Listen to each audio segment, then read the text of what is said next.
I'm Jenny McCafferty, and with us is Gary Morgan, who has been to 3, count 'em, Winter Olympics.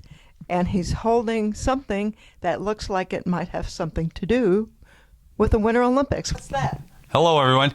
This is the Olympic torch from the 2002 torch relay that went around the country.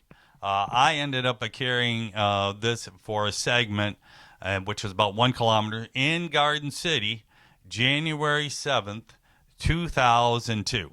And I was the lead-off runner that morning after Aretha Franklin had carried the torch into Comerica Park.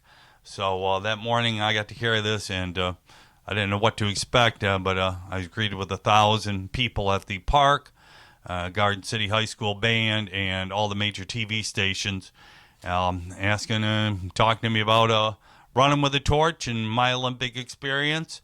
And it was a great opportunity.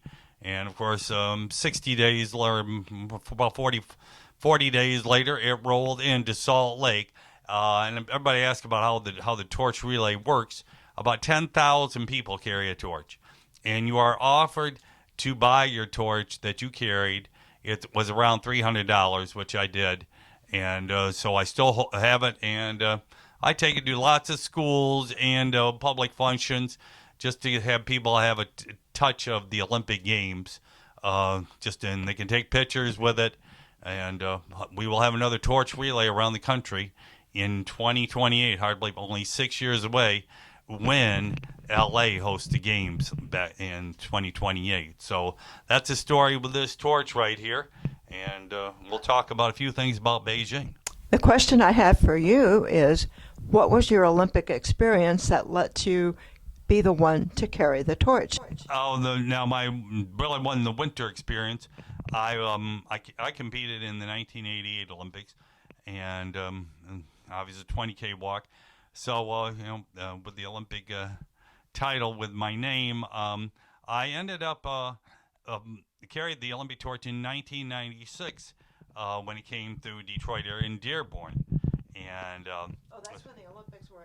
Right. So I carried the torch there. That torch I have donated to New York Athletic Club. It's in their lobby.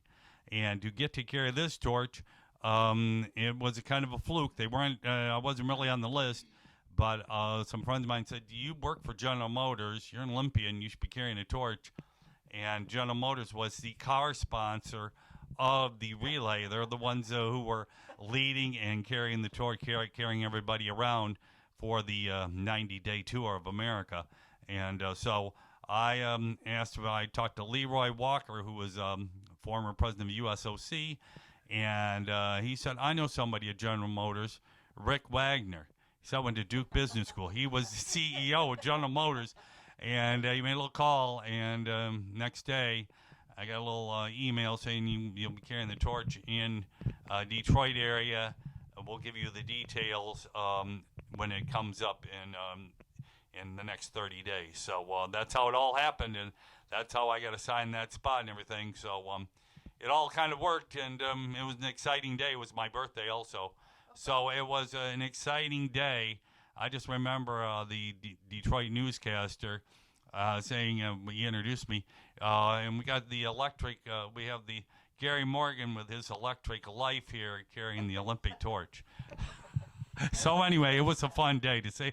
And right after that, I went out to Salt Lake and volunteered at those Olympic Games. And that started a string of going to Olympics, summer and winter, for 20 years straight. I will not be going this year because obviously a lot of things that go on, China and Olympics and COVID and 100 other things. So no Winter Olympics for me this year. Hopefully Paris in 2 years I'll be there again. Well, it's a shame people can't go, but there's a very tight bubble around Beijing, so you'll be watching it on television for a change. Thank you, Gary.